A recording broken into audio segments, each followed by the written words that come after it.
یوسف قرآن شریف میں ایک ایسے نبی کا قصہ ہے جس کو احسن القصص کہا جاتا ہے. یعنی قرآن شریف میں جتنے بھی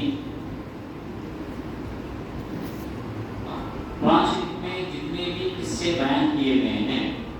ان میں سب سے اچھا خوبصورت قصہ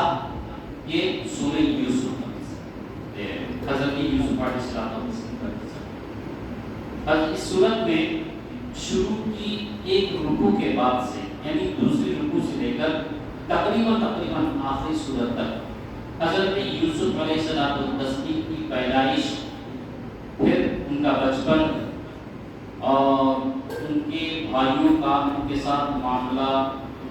اس کے بعد جہاں یہ رہا کرتے تھے وہاں سے مصر پہنچے، کیسا پہنچے، اس کے بعد وہاں عزیز مصر کے دربار میں پہنچے، پھر وہاں حضرت زلیخا رضی اللہ تعالی عنہا سے ملاقات ہونا، اس کے بعد پھر حضرت زلیخا رضی اللہ تعالی عنہا سے ان کا نکاح ہونا اور ان کی توبہ قبول ہونا وغیرہ وغیرہ. سارا قصہ اس میں مختصر سے یہ ہے کہ حضرت یوسف علیہ السلام حضرت یعقوب علیہ السلام کی اولاد اور حضرت اسحاق علیہ السلام کے پوترے. حضرت یعقوب علیہ السلام کے پورے 12 بچے تھے، ان میں 11واں نمبر حضرت یوسف علیہ السلام اور 12ویں نمبر پہ حضرت بنیامین. یہ دو ایک ماں کے بچے تھے. حضرت یعقوب علیہ السلام کی کئی بیویاں تھیں اور ان کی یعنی حضرت یوسف اور حضرت بنیامین دونوں کی والدہ ایک تھی. حضرت یوسف علیہ السلام جب 7 سال کے ہوئے تو انہوں نے ایک خواب دیکھا. خواب میں کیا دیکھ رہے ہیں کہ چاند اور سورج ان دونوں کے علاوہ 11 ستارے حضرت یوسف علیہ السلام کو سجدہ کر رہے ہیں. اور بھی کا قصہ تصویر کے وقت نہیں ہے، شارٹ کٹ کرنا ہے، قصہ کافی بڑا ہے. تو یہ 11 سجدے اور سورج اور چاند یہ پورے 13 ستارے حضرت یوسف علیہ السلام کو سجدہ کر رہے ہیں.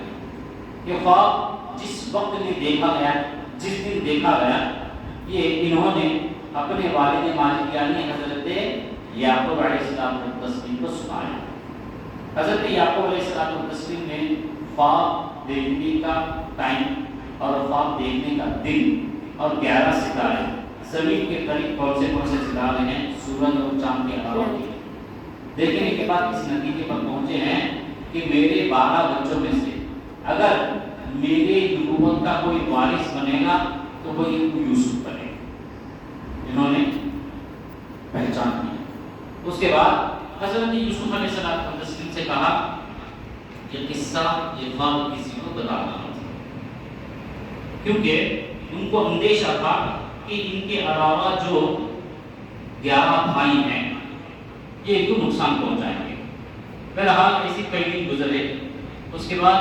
اس خواب کا ذکر کسی نہ کسی طریقے سے کوئی ایسی صورت اختیار کرتے رہے کہ لوگوں کو پتہ چلے. تو انہوں نے کیا، حسد کی وجہ سے جلن، یہ فطری چیز ہے، اس پر کنٹرول کرنا بہت مشکل ہے. اگر کوئی بندہ مومن اس پر کنٹرول کر لے گا تو اس کا تعلق خدا سے بہت قریب ہو جائے گا. یعنی اگر آپ میں سے کسی کو کوئی نعمت ملے، اس نعمت کو دیکھ کر میں حسد کیا تو پھر میں نیچے کی طرف چلا جاؤں گا. جیسے جیسے آپ کو نعمت ملتی چلی جائے گی میں اتنا گھٹیا بنتا جاؤں گا. لیکن بس اپنے دل کو اتنا بتانا ہے کہ پروردگار نے نعمت اس کو دیا ہے، مجھے نہیں دے سکتا. اس کو دیا، اس میں کچھ حکمت یا ہوگی، اس کا کچھ منشا ہوگا. اتنا اگر سوچ لے گا تو پھر پروردگار کی بات سے دوڑے گی اور اس کے قریب ہوتا چلا جائے گا. لیکن یہ بہت مشکل ہے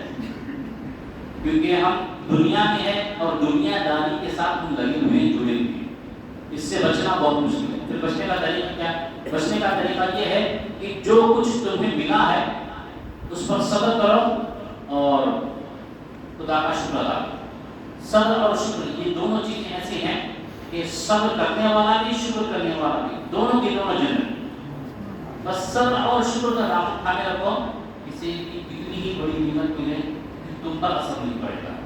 جب اثر نہیں پڑے گا تو صبر اور شکر میں زیادتی ہوگی, جب اس میں زیادتی ہوگی تو خدا کا حکم تمہیں حاصل ہوتا چلا جائے گا. بہرحال یہ جو ہے حسد کے شکار ہو گئے. جب حسد کے شکار ہو گئے انہوں نے پلاننگ کہتے ہیں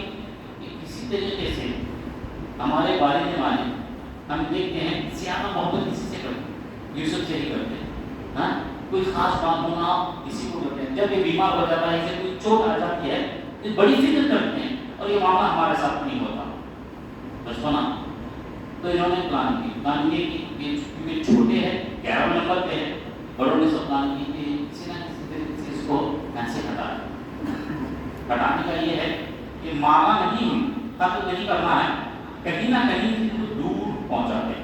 تو بہرحال کئی ان کی کوشش سے ایک انہوں نے ہیلا نکالا کہ بکریوں کو لے کر آج جنگل میں جائیں گے. تو والد صاحب کے پاس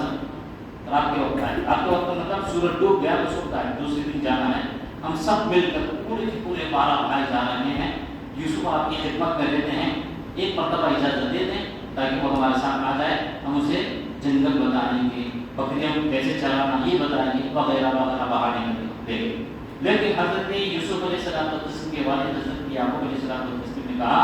کہ میرے بچے کا خاص خیال کرنا. ٹھیک ہے, انہوں نے قبول کر لیا. پھر بھی چونکہ یہ اللہ کے نبی تھے, انہوں نے کیا کیا, حضرت ابراہیم علیہ السلام کو تسلیم جو کرتا پہنا کرتے تھے وہ کرتا حضرت ابراہیم کے بعد حضرت اسماعیل سے حضرت اسحاق, حضرت اسحاق سے حضرت یعقوب تک آیا تھا. وہ تھوڑا تھوڑا کٹ کر کے اپنے اپنے پاس رکھا کرتے تھے. تو ان کے پاس بھی ایک ٹکڑا تھا حضرت ابراہیم علیہ السلام کو تسلیم جو زیبتن کیا کرتے. اس ٹکڑے کو نکال کر اس میں کچھ نقش وغیرہ نہیں بنایا, بس اس میں قرآن کی کچھ آیتیں یا اللہ تبارک و تعالیٰ کے اسم اعظم کو اختیار کر اسی کپڑے کو ایک کپڑے میں لپٹ کر گردے میں تعویذ پڑا. تعویذ کا سلسلہ یہ آج کا نہیں ہے, بہت زمانہ قدیم سے چلا آ رہا ہے. انبیاء کرام نے بھی اس پر عمل کیا,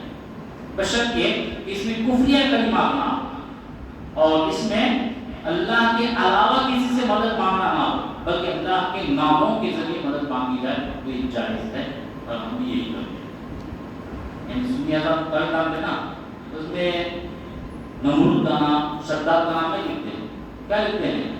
سورہ فاتحہ جتنے حروف ہیں ان کے اعداد کتنے ہیں, ان کے اعداد کو جمع کر اگر مثلث کا نقشہ بنانا ہے تو 9 سے, یا مربع یعنی 4 خانوں کا بنانا ہے تو 16 سے اس کو کچھ ضرب دے کر علم تقسیم کے عروج سے اس پر عمل کرتے ہیں تاکہ جنات اور شیاطین, یہ ہم سے زیادہ پڑھے ہیں, آپ کو یہ بات معلوم ہونا چاہیے کہ جنات اور شیاطین ہم سے زیادہ پڑھے لکھے ہیں. تعویذ لگتی ہے ہمیں کچھ پتہ نہیں چلتا ہے, لیکن جب وہ دیکھتے ہیں تو فوراً پتہ چل جاتا ہے کہ یہاں تعویذ ہے, اس میں یہ نقش لکھا ہوا ہے, یہاں نہیں جانا ہے. اس کی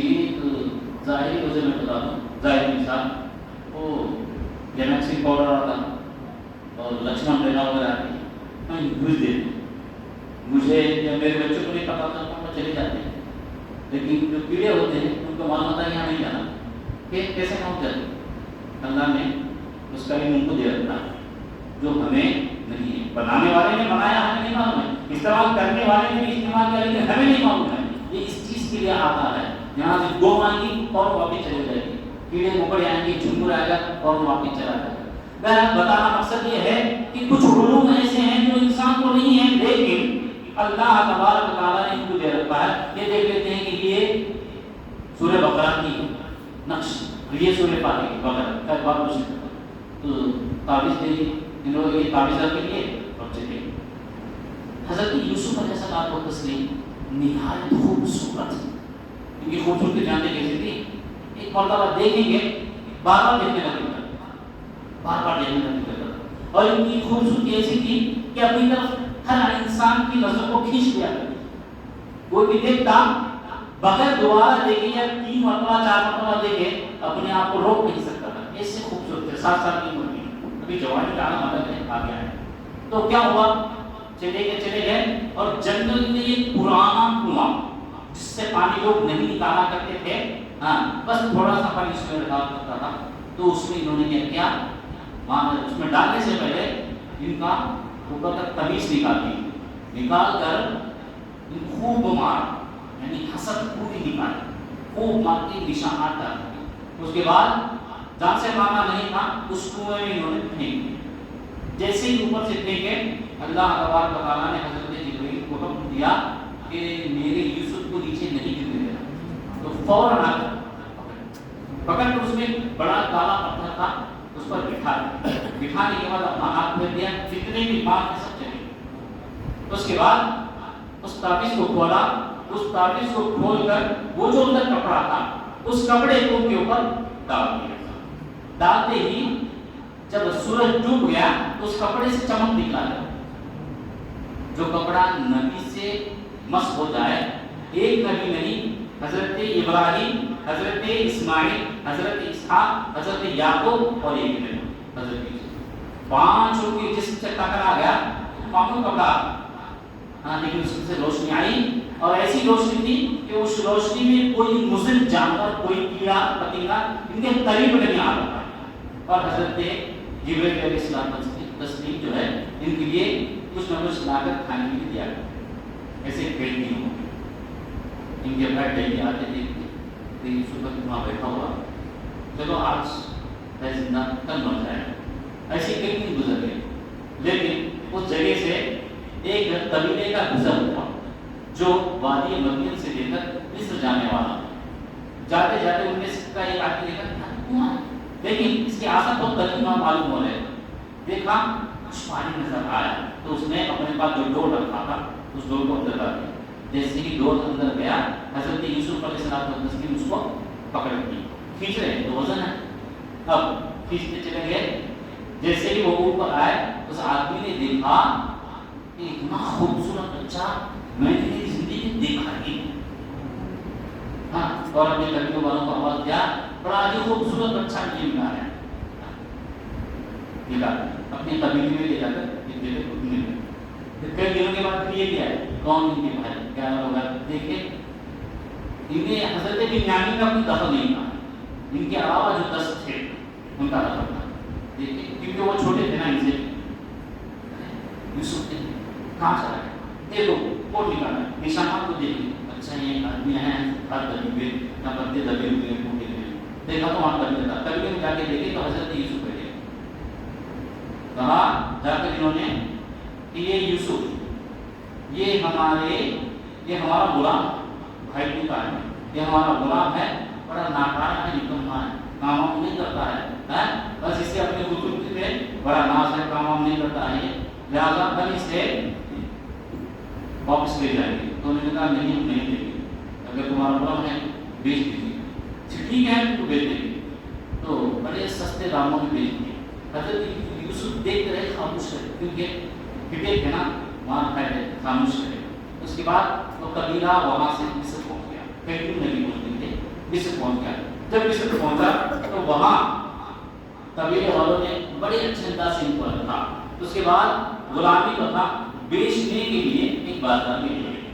جب بیچنے کے لیے ایک بازار میں لے گئے تو پتہ چلا سارے بازار میں کہ بڑا ہی خوبصورت بچہ غلام ہے جس کو یہ قبیلہ بیچنے کے لیے لایا ہے، تو خریدنے کے لیے کمپٹیشن ہوگا، اب خریدنے کے لیے کمپٹیشن میں خریدوں گا میرا ملنا، بیچنے والا نہیں کہہ رہا کہ اس کی قیمت اتنی ہے، خریدنے والا آ کر کہا کہ میں 100 درہم دوں گا، تو دوسرے نے کہا میں 100 میں 200 دوں گا، کسی نے کہا ایسے چلتے کا ریٹ اتنا بڑھ گیا کیونکہ بکنا نہیں تھا، اصل میں کہا عزیز مصر کے دربار میں پہنچنا تھا، ایسا ریٹ بڑھ گیا تو عزیز مصر کو بھی پتا چل گیا کہ کوئی ایسا غلام ہے بچہ ہے جو بڑا ہی نہایت خوبصورت ہے جو آج تک ہمیں کسی دیکھا ہی نہیں، تو دیکھا کہ یہاں حضرت یوسف 14 سال کے ہو گئے تھے، 7 سے 14 سال، اس نے کہا کون خریدے گا اسے، تو ایک بڑا امیر آیا کہا میں خریدوں گا جتنا مانگیں گے اتنا. تو عزیز مصر نے کہا نہیں تو خرید نہیں سکتا بلکہ اس کا خریدار نہیں. کیسے خریدو گے؟ ایک دنوں سے ہم کوشش کر رہے ہیں اپنے پاس رکھنے کے لیے, کیسے خریدو گے؟ تو کہا یہ بچہ جتنا وزن ہے اتنا وزن سونا, پھر اتنا ہی وزن چاندی, پھر اتنا ہی وزن مشک کا, زعفران, مشک میں سب دے دوں. بیچنے والے نے کہا کہ بس میں عزیز مصر کو دے دوں گا. تو عزیز مصر لے کر چلے گئے. تو عزیز مصر کی بیوی حضرت زلیخا وہاں لے جا کر حضرت زلیخا کو بطور تحفہ خوبصورت